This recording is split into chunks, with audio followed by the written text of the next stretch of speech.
C. Joseph Vijay எனும் நான்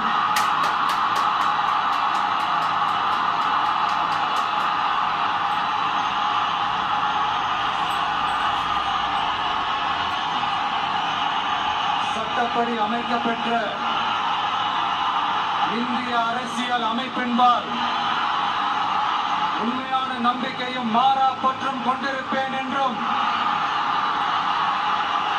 இந்திய நாட்டின் ஒப்பில்லாத முழு முதல் ஆட்சியையும் உரிமையையும் நிலை நிறுத்துவேன் என்றும் தமிழ்நாட்டு அரசின் முதலமைச்சராக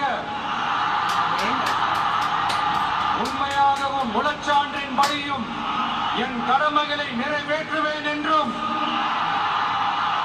அரசியல் அமைப்பிற்கும் சட்டத்திற்கும் இணங்க அச்சமும் ஒருதலை சார்பும் இன்றி விருப்பு வெறுப்பை விலக்கி பலதரப்பட்ட மக்கள் அனைவருக்கும் நேர்மையானதை செய்வேன் என்றும் ஆண்டவன் மீது ஆணையிட்டு உறுதிமொழிகிறேன்.